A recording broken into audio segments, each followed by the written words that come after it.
내 잔의 포도주라는 말씀으로 하나님 말씀 증거하도록 하겠습니다. 우리가 지금 이제 부활주일을 준비하면서 계속 이 부활, 특별히 이제 부활주일이 유월절 절기와 맞닿아 있거든요. 그 유월절과 무교절과 이 초막절과 이것들이 쭉 연결되어지는 그 과정 속에서 예수님께서 십자가에 못 박히신 사건이 일어났습니다.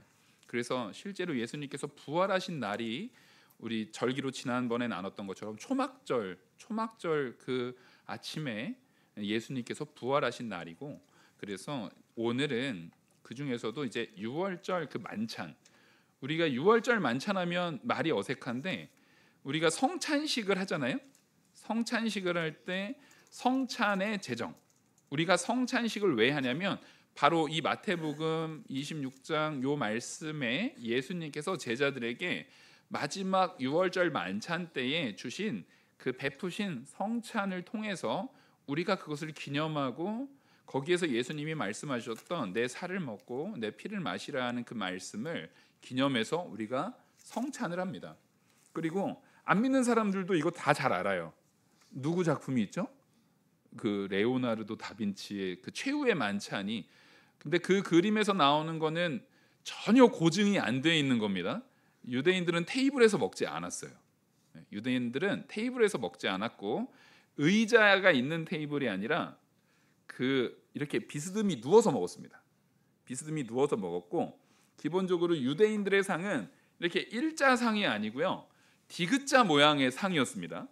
디귿자 모양의 상인 이유는 뭐냐면, 예를 들어서 여러분들이 이제 만찬을 즐기는 분들이에요.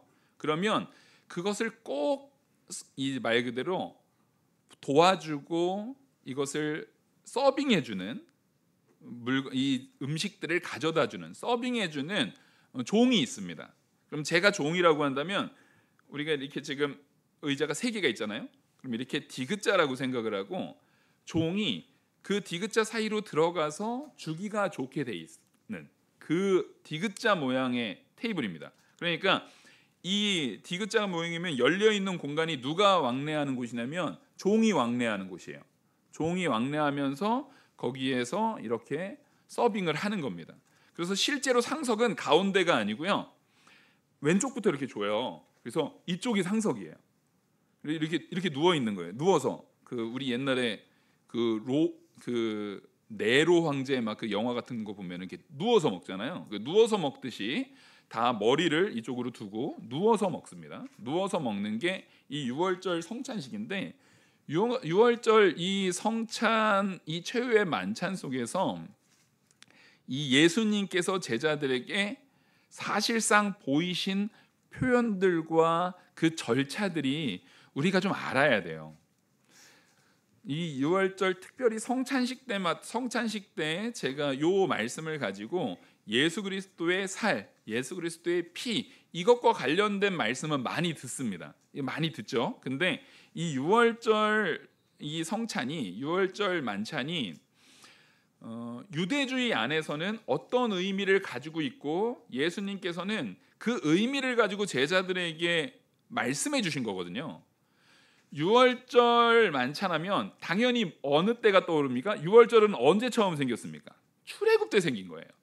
유월절은 노예로 있던 그 자리에서 해방된 것을 기념하는 절기예요.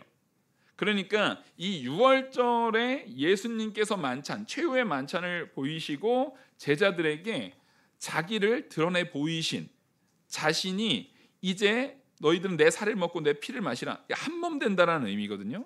그리고 또 예수님이, 여러분 머릿속에 잘 기억하실지 모르겠는데 포도나무 비유 아시죠? 그죠? 제가 설교 포도나무 비유를 되게 좋아해가지고 여러 번 말씀을 전했어요. 근데 그 포도나무 비유가 유월절 만찬이 끝나는 시점에서 그 비유를 하신 겁니다. 무슨 얘기인지 아시겠죠? 유월절 만찬이 끝나는 시점에서 그 포도나무 비유를 하는 거예요. 이거는 성경은 우연이라고요? 하나님께서 의도를 가지고 쓰시는 거라고요? 예, 하나님께서 의도를 가지고 쓰시는 거예요. 왜 마침 여러 가지 음료가 있는데 포도나무의 비유를 가지고 했는가라고 봤을 때 그것은 우리가 이따가 다루겠지만 이 유월절에는 반드시 유월절 만찬에는 반드시 제일 중요한 음식이 있어요. 결혼식에도 그러지만 유월절 만찬에도 제일 중요한 음식을 굳이 두 개를 꼽자면은 어린 양 양고기하고 이 포도주예요. 이 두 가지가 제일 중요한데 그 중에서도 하나만 꼽아라. 사실은 하나 꼽을 수 없습니다. 다 중요해요. 근데 굳이 하나를 굳이 꼽아라. 그러면 뭐겠습니까? 포도주입니다. 굳이 하나를 꼽으라면은 포도주예요. 그래서 그 의미를 가지고 우리가 좀 이 유대주의, 왜냐하면 예수님께서 제자들에게 교훈하실 때는 유대인들을 향해서 보였던 메시지였거든요. 그들이 알고 있는 구약 성경의 가치를 가지고 깨닫도록 주신 메시지이기 때문에 우리가 그거를 조금 우리 편에서 알기 쉽게 한번 알아보는 시간을 갖도록 하겠습니다. 이런 것들이 쌓여서 부활주일 그 기쁨이 얼마나 큰 것인지를 우리가 마음속에 잘 새겨나가면 좋겠습니다. 먼저 유월절 만찬을 뭐라고 말하냐면 세데르라고 말합니다. 유월절 만찬을 세데르라고 말해요. 이 세데르라는 말이 다른 게 아니에요. 순서라는 거예요. 세데르라는 말의 뜻은요, 순서라는 거예요. 그러니까 유월절 만찬은 우리처럼 다 차려놓고 그냥 자기들이 우르르 가가지고 먹고 싶은 거 다 골라 먹는 게 아니에요. 유월절 만찬은 철저하게 순서가 정해져 있습니다. 순서에 따라서 먹는다 해가지고 유월절 만찬을 세데르 만찬이라고 부릅니다. 세데르라고 불러요. 그래서 유월절은 굉장히 그 순서가 중요하고, 그래서 유월절은 그 순서를 어떻게 기준을 두냐면 포도주를 4잔의 포도주를 먹어요. 그럼 많이 취하겠죠. 그래가지고 포도주를요 많이 희석을 합니다. 평소 먹던 포도주보다 4배를 희석해요. 그러니까 포도주 하나에 물을 4배 희석해가지고 아주 묽은, 사실상 거의 포도 주스에 가깝게 물로 희석돼가지고 먹어도 취하지 않을 정도로 물로 희석해가지고 4번에 걸쳐서 이 포도주를 마시게 돼 있어요. 그래서 그것은 이제 두 번째 주제로 제가 말씀을 드리고, 첫 번째는 이 최후의 만찬을 이제 이 유월절 만찬이라고 말하는, 또 이 세상에서는 최후의 만찬이라고 말하는 이 만찬에 도대체 그럼 뭘 먹었을까? 그 사람들이 뭘 먹었는지, 이 뭘 먹었는지가 사실은 아까 분명히 말씀드렸듯이 순서대로 먹었다는 얘기는 그 순서를 굳이 놔둔 이유가 있죠. 만약에 의미가 없다면 순서대로 할 필요가 있습니까? 없습니까? 없죠. 우리도 제사 지낼 때 뭐 홍동 뭐 백서 뭐 그런 거 따신다잖아요. 우리는 모르죠. 뭐 저희 집은 할머니 때부터 믿는 집안이어가지고 그런 거 한 번도 안 해봐서 몰라요. 알고 싶지도 않아요. 근데 거기도 다 의미가 있어요, 없어요? 있어요. 뭐 책 보니까 책자가 이렇게 두껍더라고요. 마찬가지로 여기도 그 음식들의 의미가 있는데 그 의미는 다 어떤 의미냐면 애굽에서 하나님께서 우리를 구원하신 출애굽의 하나님의 구원을 기념하는 의미를 담고 있습니다.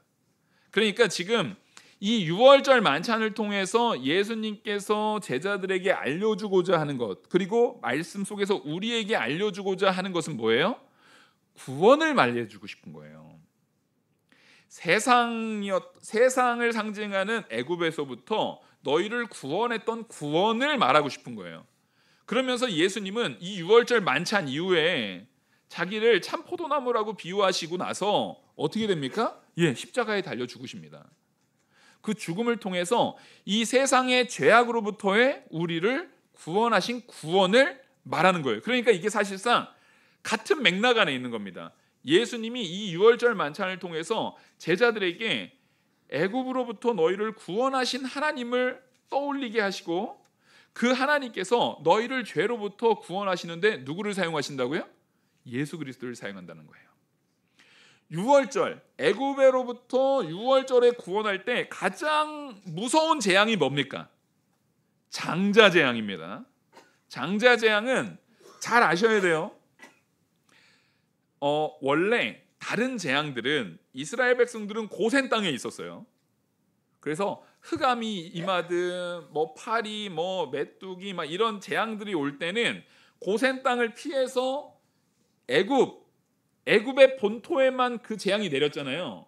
근데 마지막 10번째 장자 재앙은 고센 땅을 피합니까? 안 피합니까? 고센 땅도 안 피해요. 왜냐하면 사실은 그 모든 재앙들이 애굽한테만 내리는 게 아니라 원래는 누구도 다 죄인이라는 거예요. 이스라엘 백성들도 다 죄인이에요. 우리도 다 죄인이에요. 원래는 그 10번째 재앙, 장자 재앙이 누구에게도 임했어야 마땅한 거예요? 예, 이스라엘 백성들에게도 우리에게도 임하는 게 마땅한 거예요, 여러분. 그걸 잘 아셔야 돼요. 우리가 저들보단 나은 존재다? 착각입니다. 저 사람들과는 다르게 우리는 되게 거룩하고 특별한 존재다. 나는 떡잎부터 달랐어. 아니에요, 우리는 떡잎부터 죄인이에요. 예, 우리는 똑같이 죄인이었어요. 그럼에도 불구하고 뭐가 다르냐? 6월절에 어린 양의 피를 우슬초에 찍어서 문설주와 임방에 발랐느냐 안 발랐느냐에서 차이가 나는 거예요. 예수 그리스도의 십자가의 보혈, 그러니까 6월절 만찬 이후에 예수 그리스도께서 십자가에 달리신 그 사건을 우리가 믿는 것이 예수 그리스도의 십자가의 사건의 그 피가, 어린 양의 피가 우리의 내적인 영적인 문설주와 임방에 발려진 거예요. 이것이 큰 차이입니다. 사실상 이것이 유일한 차이입니다.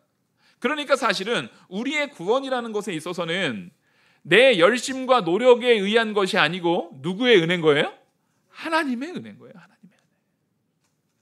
이걸 믿으시기 바랍니다. 여러분, 이게 믿어져야 기독교인이에요. 이걸 붙들어야 기독교인이에요. 예수님 외에는 다른 길이 없습니다. 오직 예수 그리스도를 통해서 우리가 참된 구원에 이른 거예요. 그러니까 이스라엘 백성들이 이제 죄악된 그 애굽에서 나오는 그 장면 속에서 히브리인들이 이제 무교절을 먼저 지켰잖아요. 6월절과 함께 무교절을 지켰거든요. 무교절은 6월절 당시에 천천히 여유 있게 나왔습니까? 급하게 나왔습니까? 급하게 나왔죠. 그래가지고 누룩이 없는 떡을 먹게 했어요. 빵이겠죠. 누룩 없이 그냥 화덕 같은 데다가 구운, 그 어떻게 생겼냐면요, 우리가 화덕 피자 먹으러 가면은 도우 있잖아요. 아무것도 안 올린 도우. 그러면 이렇게 하얗게 쫙 펼쳐져 가지고 화덕 피자에 노릇노릇 구워진 그 도우랑 비슷하게 생긴 게 이들이 먹었던, 무교절에 먹었던 떡이에요. 이게 빵이죠, 사실상. 빵에 가까운 거죠. 그거를 먹은 거예요. 그걸 무교병이다라고 말합니다. 그 무교병이에요. 그걸 그 사람들은 뭐라고 하냐면 마짜라고 말합니다. 마짜. 이 마짜가 무교병인데 이렇게 동그래요. 진짜 그 화덕 피자 그 도우처럼 생겼어요. 도우 구운 것처럼 생겼거든요. 그 마짜를 출애굽 당시에 급하게 하나님께서 빨리 나가라는 거예요. 더 이상 죄의 자리에 우리는 오래 머물면 됩니까? 안 됩니까? 안 됩니다. 죄인 게 드러났으면, 죄인 걸 알았으면 여러분 그 자리는 돌이켜 나가는 거예요. 머물지 않습니다, 우리는. 그래서 그것을, 이 마짜를 하나님께서 더 이상 누룩이 없는, 발효시키지 않은 빵으로 급하게 해서 나가도록 하려고 그 긴박한 상황을, 이 무교병을 먹으면서 죄로부터는 우리가 어떻게 나가야 된다? 긴박하게 나가야 된다. 빨리 벗어나야 된다. 죄의 자리에는 머무르면 안 된다. 그래서 잠언에서도 악인과 멍에를 같이 매면 안 돼요. 죄의 자리에 머무르면 안 돼요. 하나님께서는 항상 그걸 우리에게 강조하고 계시는 겁니다. 그래서 그것을 먹고 애굽에서 지체할 수 없이 빨리 나오는 겁니다. 그게 이제 무교병의 의미예요. 그리고 뭘 먹었냐면 양고기 먹었다고 했죠. 왜요? 10번째 재앙이 있을 때 하나님의 부리시는 이 천사가 지나가는데, 만약에 모든 집을 다 지나갈 때에 그 장자들이 다 죽게 돼 있어요. 하지만 유일하게 피할 수 있는 방법이 뭐예요? 어린 양의 피를 찍어서 문설주와 임방에 바르는 거예요. 양을 잡았잖아요. 양을 잡았으면 그 양을 다 먹어야 돼요. 그래서 실제로 당시에 이 양은 한 가정이, 저희 집 식구가 4명이 있어요. 그러면 양 한 마리 잡으면 4명이서 다 먹을 수 있어요, 없어요? 그거 못 먹어요. 나눠 먹으란 얘기예요. 나눠 먹으란 얘기입니다. 그리고 집집마다, 가난한 집은 피가 있어요, 없어요? 없어요. 그러면 그 집들의 그 잡은 양의 피를 같이 발라주는 거예요. 그리고 그 사람들과 그걸 같이 나눠 먹는 겁니다. 다 먹어야 돼요. 나눠 먹어야 되는 거예요. 그래서 그때 당시에 대부분의 가난했던 사람이 이 유월절 이 양고기를, 사실상 가난한 사람들은 1년 중에 거의 이때가 유일하게 고기 먹는 날이에요. 그래서 양고기는 굉장히 중요한 의미를 가지죠. 그 피, 양을 잡을 때 양이 죽음을 통해서 나타나는 그 피, 바로 예수 그리스도의 십자가의 보혈로 우리가 어떻게 됐다고요? 문설주야 임방의 피가 발라짐을 통해서 예수 그리스도의 피 뿌림으로 인해서 우리가 이제는 장자재앙이라는 게 이겁니다. 장자가 죽으면 그 의미가 명확해요. 다 죽었다 하는 거예요. 장자가 죽었다는 것은 모든 것이 죽었다라는 거예요. 다 죽었어야 되는데 하나님께서 살려주신 걸 얘기하는 거예요. 그래서 나중에 이스라엘 백성들에게 레위인만큼은 땅을 분배를 안 해요. 레위인만큼은 땅을 분배를 안 하고, 레위인은 이스라엘 백성들이 11조와 헌물을 낸 걸 가지고 먹거든요. 요즘에 목회자를 예를 들어서 레위인으로 이렇게 비교를 하죠. 근데 그 레위인의 숫자가 굉장히 의미가 있어요. 레위인의 숫자가 어떤 의미를 갖냐면 각 지파의 모든 지파 가정의 장자의 숫자와 레위인의 숫자가 거의 같습니다. 하나님이 이걸 일부러 맞추신 거예요. 그래서 모든 장자들은 사실상 죽은 거예요. 레위인은 땅이 없어요. 자기 소유의 소산이 없어요. 그러니까 레위인이 하나님 앞에 뭐 한 거예요? 바쳐진 거예요. 재물이 하나님 앞에 바쳐질 때는 죽어서 바칩니까? 살려서 바칩니까? 죽어서 바친 거예요. 그러니까 사실상 죽어서 바쳐진 거예요. 오늘날로 목사님들이 레위인을 목회자랑 자꾸만 이렇게 연결을 시켜서 한단 말이에요. 부분적으로는 연결되는 부분이 있고 부분적으로는 연결되지 않는 요소가 있어요. 딱 레위인 이꼴 목사 이거 아닙니다. 근데 저는 이 부분은 분명히 맞는 것 같아요. 뭐냐면 레위인에게 여러분들이 헌금을 통해서 제가 말 그대로 먹고 삽니다. 그렇죠? 그래서 이스라엘이 타락하게 되면은 어떻게 돼요? 이스라엘 백성들이 11조 안 하고 헌금 안 할 때 제일 먼저 사라진 게 레위인들이 다 도망가 버려요. 먹고 살 길이 없어가지고. 그래서 레위인들이 없어지는 순간에 뭐가 없어집니까? 제사와 예배가 없어집니다. 그게 이스라엘의 멸망의 척도예요. 이게 멸망의 척도예요. 근데 레위인들이 다 도망갔느냐? 아니에요. 도망간 레위인들은 일부고요. 대부분의 레위인들은 어떻게 되냐면 굶어서 죽었어요. 바치지 않으니까요. 대부분의 레위인들은요 굶어서 죽었어요. 그 자리에서. 그러니까 레위인은 어떤 기준이 있어야 돼요? 나는 하나님 앞에 바쳐진 거예요. 그러니까 산자가 아닌 거예요. 장자를, 이스라엘의 모든 다른 지파들의 장자들을 살린 게 사실은 살린 게 아니라 레위인을 대신 바친 거예요. 그래서 목회자는 당연히 모든 성도들의 모범이 돼야 됩니다. 이 기준이에요, 여러분. 이게 분명한 기준이에요. 근데 자기의 이익이 있는 거에는 다 내가 레위인이에요. 여러분들이 바쳐야 돼 이러고. 내가 꼭 해야 되는 부분에 있어서는 아닌 척 발 빼고 그러면 안 돼요. 성도들도 마찬가지입니다. 우리는 모두 나실인이에요. 하나님 앞에 성별되어서 불려진 자들이에요. 그래서 모든 성도가 마찬가지입니다. 그러면 그에 합당한 삶의 태도를 보여야 됩니까? 안 보여야 됩니까? 보여야 됩니다. 지금까지 내가 어떻게 살았는지 중요하지 않아요, 여러분. 지금까지가 내가 어떤 모습으로 살았는지가 중요한 게 아니라 이제 택한 백성이란 나에게 하나님께서 주시는 그 복음의 삶 속에서 하나님이 베풀어 주시는 은혜로 만족하며 살아가는 삶을 사는 것이 중요합니다. 하나님께서 이끄시는 거예요. 그래서 이 어린 양의 이 피를 문설주와 임방의 바름을 통해서 우리가 완전히 새 생명으로 구해진 거예요. 다 죽었어야 되는 것을 그 어린 양의 피를 통해서 이제 장자는 모든 것이 죽는 장자 재앙에서 우리가 사망에서 생명으로 옮겨진 거예요. 옮겨진 것을 우리가 잘난 사람이어서, 나는 괜찮은 사람이어서, 안 죽을 만한 사람이어서가 아니라 마땅히 죽었어야 되는데 우리를 대신해서 누가 죽으셨습니까? 예수 그리스도께서 죽으셨어요. 나를 대신해서 그리스도가 죽으셨음을 말하는 것입니다. 그리고 거기에 이 쓴 나물을 먹으라고 해요. 아니, 나물을 먹으라고 하면 저 참나물 좋아하고, 예? 너무 맛있잖아요. 깻잎 이런 거 나물로 부치면 얼마나 맛있어요. 근데 여기서 쓴 나물을 먹으라고 해서 마로그라고 해가지고 일부러 쓴 나물을 먹게 해요.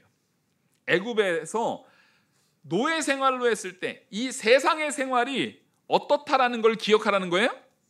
쓰다라는 걸 기억하라는 거예요. 여러분, 이게 뭘 굳이 그런 걸 굳이 먹어야 돼요? 뭐 그런 거 굳이 먹는다고 뭐가 달라져요? 여러분, 이거 기억해야 돼요. 왠 줄 아세요? 우리는 따라해봅시다. 생각보다 더 악하다. 우리는 항상 생각보다 더 악해요. 이스라엘 백성들이 출애굽해가지고 광야를 다니는데 얼마 전까지 애굽에서 노예로 그 쓴나물을 먹는 것 같은 쓰디쓴 노예 생활해가지고 하나님 앞에 우리 좀 구원해 주세요 해가지고 구원해 줬는데, 그 애굽에서 광야에 신발이 닳지도 않았고 의복이 상하지도 않았고 만나와 메추라기로 주고 반석에서 물이 나게 하고 불기둥 구름기둥으로 보호하고 그렇게 하나님께서 다 이끌어 주셨는데도 불구하고 원망합니까 안 합니까? 원망하죠. 나 거기서 마늘 먹었는데, 부추 먹었는데. 마늘 맛있긴 하죠. 우리 마늘 없으면 안 되잖아요. 근데 그런 원망할 게 아닌데, 우리는 자꾸만 내가 세상에 이 죄악들이 얼마나 쓴 건지를 자꾸만 잊어먹어요. 누구 중심으로? 자기 중심으로 잊어먹습니다. 자기 중심으로 그걸 잊어버려요. 그래서 기억하라는 겁니다. 그래서 쓴나물로 마로르를 먹어요. 쓴나물을 먹고 애굽에서의 노예 생활을 기억하라는 거예요. 여러분, 우리는 더 이상 세상에 노예된 자들이 아닙니다. 이제 예수 그리스도의 십자가의 보혈로 완전히 구원받은 백성으로서 이젠 더 이상 세상에 돈의 노예가 되고 이 정욕의 노예가 되고 욕심과 시기와 질투와 다툼의 노예가 됐던 그 자리에서 어떻게 됩니까? 벗어나야 되는 것입니다. 그래서 그 쓴나물을 먹습니다. 근데 이 쓴나물을 먹는데 여기에서 이 쓴나물을 찍어 먹게 돼 있어요. 소스에. 하나님께서 참 긍휼이 있어요. 쓴나물만 그냥 먹는 게 아니라 쓴나물을 찍어 먹는데 하루셋이라는, 이건 쓴나물도 찍어 먹고 무교봉도 찍어 먹어요. 소스를 찍어 먹어요. 근데 하루셋이라고 하는데 이거는 뭐냐면 무화과, 대추야자라는 게 되게 달아요. 이거 그 이스라엘 이렇게 성지순례 갔다 오신 분은 대추야자 이 말려가지고 절인 거, 그게 무슨 설탕에 절인 게 아니라 그냥 말리면 그렇게 절여진 것처럼 달아요. 대추야자가 엄청 단 거거든요. 또 무화과도 답니까 안 답니까? 무화과도 달아요. 거기다 건포도를 떠넣어요. 건포도도 달아요 안 달아요? 달아요. 아주 그냥 단 거 다 넣었어요. 당뇨 걸리겠어요 이거 진짜. 아주 단 거 다 넣고 거기다가 다른 여러 가지 견과류, 이스라엘에서 나는 견과류를 부셔가지고 넣어가지고 했으니까 맛있겠죠. 하나님이 긍휼이 커요. 쓴나물을 여기다 찍어 먹는 거예요. 그 무교병, 그 맛없는 거 밋밋한 거 여기다 찍어 먹는 거예요. 근데 이거 하나님께서 니네 맛있게 먹으라고 주는 게 아니에요. 이것도 의미가 있어요. 뭐냐면 무화과, 대추야자, 건포도, 견과류 섞으면 색깔이 무슨 색깔 나올까요? 황토색 나오겠죠. 딱 나온 이 과일들을 다 섞으면은요 정확하게 흑색이 나옵니다. 흑색이 나와요. 근데 흑하면 이스라엘 백성들이 애굽에서 주로 했던 일이 뭐예요? 지푸라기를 주면 그걸로 벽돌 만들어요. 흑벽돌 만드는 일이었어요. 그걸 상징하는 거예요. 너희들이 거기에서 노예 생활하면서 진흙으로 딱 이 하루셋 소스처럼 진흙으로 된 요거 이 벽돌 굽기 했던 거를 기억해라. 그러니까 너희들이 거기에서 쓴나물과 하루셋은 사실 뭘 기억하라는 거예요? 애굽 세상의 생활이 얼마나 고욕이고 노욕이었는지를 기억하라는 거예요. 죄에 속해 있는 삶이 복된 삶이 아니고 죄의 너의 욕심, 네가 원하는 너만 잘 먹고 잘 살고자 하는 그 죄악된 삶이 얼마나 더럽고 추악한지를 기억하라는 거예요. 근데 기억하면서도 그래도 맛있게는 먹게 하려고 하나님께서 단 걸로 주셨어요. 이거 참 긍휼이 커요 하나님께서. 그래서 그거를 의미 있게 하고 또 달걀을 먹어요. 달걀도 왜 그런지는 모르겠는데 달걀도 애굽의 고통을 상징한대요. 사실 왜 그런지 아무리 주석서를 뒤져봐도 특별한 의미를 담고 있지는 않은데 하여튼 달걀을 먹었어요. 그리고 제일 중요한 거, 포도주가 있습니다. 포도주는 노예 생활에 이제 탈출을 했잖아요. 앞의 내용들은 다 노예 생활할 때에 뭐를 상징해요? 괴로움을 기억해라요. 어려웠던 것을 기억해라입니다. 그 괴로움들을 너희가 절대 잊지 마라의 의미였는데 포도주만큼은 따라했습니다. 기쁨. 이제 해방돼서 기쁜 걸 얘기하는 거예요. 포도주만큼은 노예 생활에서, 그러니까 지금까지 앞에서 말했던 음식들은 전부 다 애굽 안에서의 고통을 상징하는 거라면 포도주만큼은 완전히 자유와 해방을 상징하는 겁니다. 자유와 기쁨을 상징하는 거예요. 그래서 최후의 만찬, 우리가 세데르라고 말했던 6월절 만찬에는요, 포도주를 몇 잔 먹는다고요? 4잔을 먹는 겁니다. 근데 이거 취하라고 먹는 거 아니에요. 취하라고 먹는 게 아니라 어떻게 먹는 거예요? 물을 4배 희석해가지고 사실상 물처럼 먹는 거예요. 물처럼 먹는 거예요. 여기서 진짜 중요한 의미는 이 포도주를 통해서 하나님께서 주시는 놀라운 은혜를 기억하라는 겁니다. 그래서 그 놀라운 은혜가 뭐냐면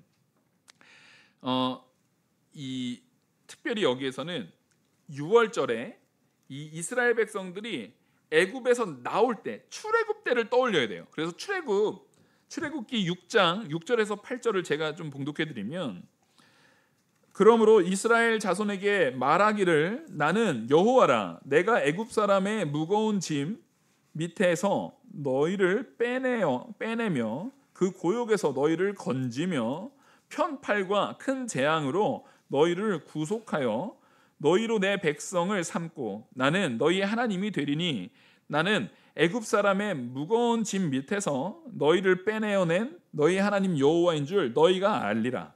내가 아브라함과 이삭과 야곱에게 주기로 맹세한 땅으로 너희를 인도하고 그 땅을 너희에게 주어 기업을 삼게 하리라. 나는 여호와로라 하셨다 하라. 아멘. 이게 이스라엘을 출애굽시킬 때 하나님께서 명령하신 명령이거든요. 그래서 그것을 말하게 하고 거기서 출애굽을 시켰다라는 거예요. 여기서 근데 4개의 동사가 나와요. 4개의 동사가 나와요. 그게 뭐냐면 너희를 빼내며, 그리고 고역에서 너희를 건지며, 너희를 구속하며, 아브라함과 이삭과 야곱에게 주기로 맹세한 땅으로 너희를 인도하고. 다 뭡니까? 다 구원과 관련된 동사가 4개가, 이 4개가 나오는 거예요. 너희를 빼내고, 고역에서 너희를 건지고, 너희를 구속하고, 너희에게 맹세해준 아브라함, 이삭, 야곱에게 주기로 맹세한 그 땅으로 너희를 인도하고. 이 4가지 의미를 담아가지고요, 포도주를 4잔을 먹는 거예요. 그러니까 4잔을 먹을 때마다 누구의 구원을 생각하는 겁니까? 하나님의 구원하심을 생각하는 거예요.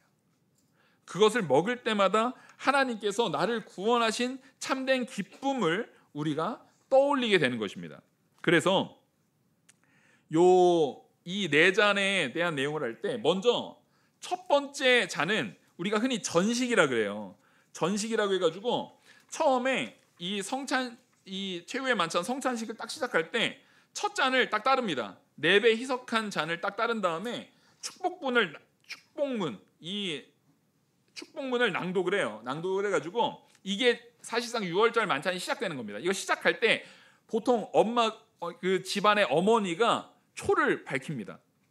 초를 밝혀서, 자, 초가 딱 밤에 시작해요. 초가 딱 밝혀져요. 왜냐하면 우리는 아침이 이제 하루의 시작이 이제 12시잖아요. 밤 12시잖아요. 그때부터 시작이잖아요. 이스라엘은 저녁부터 시작이에요. 이제 어둠이 딱 온 저녁부터 시작이에요. 그러면 그 깜깜한 저녁에 불을 밝히면서 이 첫 번째 전식, 첫 번째 포도주를 마시는 걸 시작을 합니다. 왜냐하면 불을 딱 밝히는 순간에 뭐가 물러나요? 어둠이 물러났잖아요. 초를 밝히는 순간에 어둠이 물러나요. 초를 밝힘을 통해서, 따라하겠습니다, 내 안에 어둠을 몰아내는 거예요. 아시겠죠? 그러니까 어둠을 몰아낸다는 의미는 무슨 의미냐면 죄악으로 더러워졌던 애굽의 삶에서 이제는 예수 그리스도 하나님의 은혜로 이루어지는 빛의 삶으로 우리가 거룩해지는 겁니다. 우리의 삶의 태도가 이제 바뀌어 버리는 거예요. 더 이상 어디에 머무르지 않습니까? 우리는 어두움에 머무르지 않아요. 그걸 말해주는 겁니다. 그래서 이 첫 잔을 할 때 예수님께서 이 처음에 전식을 먹기 전에 당연히 밥 먹기 전에 뭐부터 해야 돼요? 손부터 닦아야 되잖아요. 손부터 닦아요. 그래서 최후의 만찬하기 이 첫 잔 때에 예수님이 제자들한테 뭐 해줬습니까? 발 씻겨주셨습니다. 이게 뭐냐면 사실상 정결 예식을 행해 주신 거예요. 그 발을 씻겨줌을 통해서 전체를 씻었다라는 겁니다. 전체를 씻어 주었다라는 겁니다. 그래서 우리는 사실상 누구를 통해서 이제는 어둠이 아니라 빛으로 옮겨진 겁니까? 예수 그리스도의 죄의 씻음을 통해서 우리는 사망에서 생명으로 옮겨진 거예요. 이제 빛의 자리로 온 거예요. 그래서 예수님께서 발을 씻겨주시고 그 다음에 전식으로 첫 번째 요 포도잔을 먹어요. 먹으면서 이 쓴나물 그걸 먹으면서 정결 의식을 행하고 포도주를 먹으면서 아까 말했던 쓴나물 있잖아요. 쓴나물을 소금물에 찍어서 먹습니다. 소금물에 찍어서 먹고 그 다음에 아까 말했던 맛자를 이렇게 포개요. 맛자를 이 맛자가 커요. 이렇게 커요. 맛자를 3장을 이렇게 포개가지고 딱 자릅니다. 그리고 접시에 올려놓고 이게 전식이에요. 그 맛자가 전식이에요. 그 전식을 아까 말했던 그 쇠대를 찍어 먹는 거예요. 그리고 여기에서 한 조각을 숨겨요. 이게 재밌는 건데 한 조각을 그 집에 가장이 숨깁니다. 숨겨가지고 그거를 자녀들한테 찾게 만들어요. 자녀들을 찾게 만들어가지고 제일 큰 조각 하나를 숨긴 다음에 그걸 자녀들한테 찾게 만들어가지고 이거를 후식으로 사용합니다. 그 아피코민이라고 해서 이걸 후식으로 사용해요. 그러니까 이게 다 순서가 있는 거예요. 지금 순서가 있어요. 그리고 나서 두 번째 잔은 뭐라냐면 아까 말했듯이 이 6월절은 출애굽 당시를 기념하고 기억하는 거잖아요.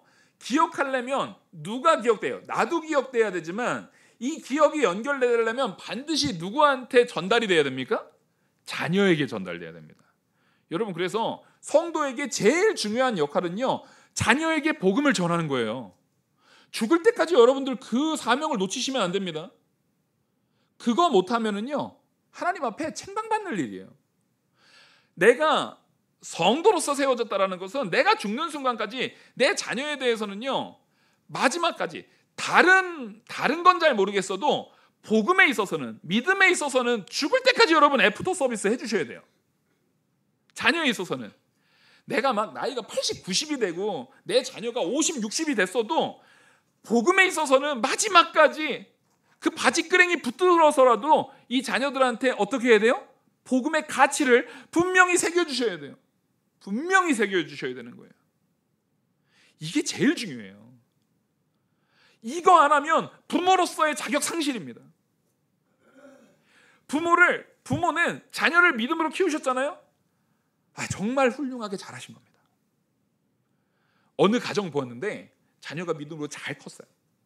그러면요 여러분 그 가정 존중하셔야 돼요. 적어도 성도는요. 야 누구 내가 서울대 갔대, 누구 내가 좋은 직장 갔대, 누구 내가 좋은 회사 갔대, 누구 아들이 사업해가지고 돈 많이 벌었대. 그거를 부러워하진 않더라도 누구 집 자녀는 정말 믿음 좋아. 저 집은 어떻게 애들이 저렇게 믿음이 좋을까. 그게 우리의 자랑이셔야 합니다. 이 두 번째 잔이 그걸 의미해요. 그래서 두 번째 잔은요 자녀들한테 질문을 하게 만듭니다. 무슨 질문을 하냐면 우리 이 밤에 왜 맛자 먹어요? 아까 맛자가 무교병이잖아요. 그리고 우리 이 쓴나물 왜 먹어요? 그 쓴나물 왜라고 했어요? 이거 이 노예 생활할 때 그 쓴 것을 상징하는 거잖아요. 그 질문을 하면 맛자는 우리가 빨리 그 애굽에서 죄의 자리에 머무르지 않고 빨리 나오는 걸 얘기하는 거야. 쓴나물은 죄의 자리, 세상 애굽의 자리가 얼마나 쓴 노예 생활이고 죄의 노예가 된 것이 얼마나 쓴 고역이었는지를 상징하는 거야. 그리고 왜 소금물에 두 번 찍어 먹거든요. 쓴나물을 짠 거 해가지고 그것이 얼마나 이 악한 것이 얼마나 우리에게 큰 자극을 주는지 그걸 보여주는 거예요. 그리고 그 밤에 우리가 왜 비스듬히 누워서 식사하거든요. 요 식사 성만찬은 하나님께서 우리에게 쉼과 기쁨을 주는 거야. 이런 것들을 알려주기 위한 방편으로서 질문하게 만드는 거예요. 자녀들한테. 왜 질문하게 만듭니까? 알려주려고요. 그들에게 그것을 전해서 분명히 잘 기억하게 하려고. 그래서 이 질문이 다 마치고 나면은요, 포도주 두 번째 잔을 이제 준비해가지고 앞에서 출애굽 당시에 행했던 10재앙 있잖아요. 10재앙을 쫙 낭송을 합니다. 10재앙을 낭송할 때마다 입에 포도주를 조금 머금어요. 두 번째 잔에 있는 이 물과 희석했던 포도주를 머금었다가 10재앙을 낭독할 때마다 그것을 뱉어냅니다. 그것을 뱉어내요. 그러면서 이 두 번째 포도주 잔에 대한 내용이 이제 끝납니다. 그러고 나서 세 번째는 뭐냐면 이제 하나님께서 복을 내리시는 거예요. 이제 맞자를 먹기 위해서 아까 축복 낭독문이 낭독되잖아요. 그러면 예수님이 이제 맞자를 떼어서 아까 제자들한테 어떻게 합니까? 오늘 본문에 읽었던 것처럼 내 살, 내 피, 우리가 떡을 나누잖아요. 맞자를 찢는 거예요. 그래서 원래 유월절에 있어서 성만찬을 할 때는 우리처럼 카스테라나 이렇게 딱 잘라놓고 하나씩 집어 먹는 게 아니라 원래 이거를 그대로 하려면은요, 이따만한 맞자를 가지고 집내자가 목사가 찢어서 줘요. 이거를. 이 찢음이 의미가 있어요. 근데 제가 여러분들한테 카스테라 손으로 찢어서 주면은 목사님 손 닦았을까? 찝찝하잖아요. 그러니까 이제 요즘에 현대적으로 이게 좀 이렇게 해서 거지. 원래 의미는 그러니까 여러분들이 지금 이렇게 우리 성만찬 이제 할 때, 부활절에 할 때 카스테라를 이렇게 집으면서도 하나님의 살이 찢겼다라는 걸 마음에 생각하셔야 돼요, 안 하셔야 돼요? 하셔야 돼요. 그거 생각하라고 찢어서 주는 거예요. 이거 직접 찢어서 줍니다.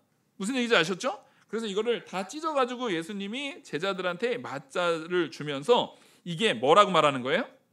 자기의 몸, 이게 내 몸이다.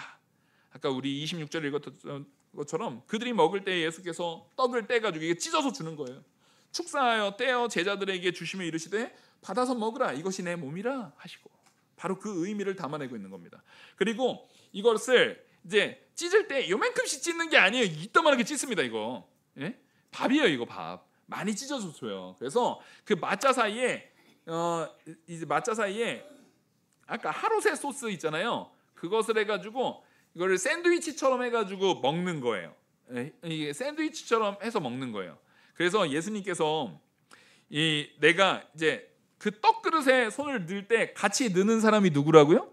그 나를 팔자다. 그 가룟 유다 얘기할 때가 아마 요 세 번째 짠 사건 때 가룟 유다가 자기를 배반할 것을 말한 시점이 요 시점일 거예요. 요 시점일 거고. 그래서 세 번째 잔을 먹고 나면은 이 세 번째 잔의 의미가 중요한데, 요 세 번째 잔은 아까 말했듯이 예수님의 살을 찢음으로써 먹는 거잖아요. 그러니까 여기에는 예수님의 살이 찢겨짐을 통해서 누가 죽으심을 상징했어요? 예수님이 죽으심을 상징한 거예요. 그래서 이 마지막 유월절 만찬에 마시는 이 네 잔의 포도주 가운데 제일 중요한 의미가 사실은 이 잔이에요. 왜냐하면 이거는 따라하겠습니다. 구원의 잔. 유대인들이 이걸 구원의 잔이라고 불렀습니다. 구원의 잔으로서 식사를 마치고 세 번째 잔을 들고 예수 그리스도께서 십자가에서 내 피와 그러니까 살과 피를 다 쏟으시고 나를 뭐 하셨다? 구원하셨다. 그게 이 세 번째 잔에 담아있는 의미입니다. 그러니까 사실은 우리 성도의 구원에 있어서는 세 번째 잔이 제일 중요하고, 이미 성도된 우리가 행해야 되는, 우리가 반드시 해야 되는 사명에 있어서는 두 번째 잔, 자녀에게 그 말씀을 남기는 것이 제일 중요하고, 이 두 가지를 분명히 기억하셔야 됩니다. 그리고 마지막 네 번째는요, 이제 앞으로 미래에 하나님께서 우리에게 베푸실 은혜를 얘기를 하면서 누가 오실 것을 얘기하냐면 메시아가 오실 것을 얘기하는 것이 바로 미래의 네 번째 잔이에요. 그래서 이 네 번째 잔을 이스라엘 백성들은 뭐라고 했냐면, 이게 다 끝난 후에 방문을 열어놓고 이 네 번째 잔 포도주를 가득 채워가지고 요거를 마시는데, 이거를 엘리야의 잔이라고 했습니다. 이스라엘 백성들이 메시아를 기다리잖아요. 요거를 엘리야의 잔이라고 말했고, 요 마지막 이 네 번째 잔을 통해서 이 모든 이 예식이 끝나고 체험의 만찬을 마치고 나면은 그 사람들이 감람산에 올라가지고 할렐송을 불러요. 이게 마지막 찬송 부르면서 끝나는 거예요. 지금 이게 유월절 말찬과 네 번의 포도주를 나눠 먹는 의미예요. 사실 이게 우리한테는 너무나 생소하고 우리가 그거 알아서 뭐해? 라고 생각할 수 있지만 그 안에 의미가 엄밀히 따지고 보면은 뭐와 다 연결되어 있습니까? 예수 그리스도의 십자가의 보혈과 다 연결되어 있어요. 그러니까 예수님께서 우리가 잘 알아야 되는 것이 뭐냐면 예수님께서 구약과 상관없이 신약에서만 내 보혈, 내가 너희를 구했다라는 의미가 아니라 지금 오늘 말씀한 내용은 전부 다 구약의 출애굽 메시지로부터 연결되잖아요. 그러니까 우리는 잘 아셔야 돼요. 구약 성경과 신약 성경은 예수 그리스도의 십자가의 보혈로 연결되어져 있음을 믿으셔야 됩니다. 전혀 단절되어 있지 않아요. 근데 가끔 그런 이단이 있어요. 구약 성경 따로 신약 따로. 구약의 하나님은 악한 하나님, 신약의 예수님은 선한 하나님, 이런 식으로 구분하는 게 있어요. 아니에요. 예수님은 지금 자신의 십자가의 보혈의 사건을 정확하게 전부 다 어디서 가져오고 있어요? 구약 성경에 약속하신 약속을 가지고 다 가져오고 있어요. 그래서 예수 그리스도의 십자가의 보혈은 구원의 약속의 성취임을 우리가 바로 깨달아야 됩니다. 이 말씀을 우리가 부활절 성찬 예식하실 때 우리 모든 성도님들이 마음에 새기고 의미를 가지면서 그 성찬 예식에 참여하기를 간절히 축원합니다. 기도하시겠습니다. 은혜와 사랑이 무한하신 하나님 아버지, 오늘 이 말씀을 통해서 우리의 마음에 예수 그리스도의 십자가의 보혈의 의미가 보다 생동감 있게 살아 숨쉬게 새겨질 수 있도록 은혜 내려 주시옵소서. 이 모든 말씀 살아계시는 우리 주 예수 그리스도의 이름으로 기도 올리옵나이다. 아멘. 찬송가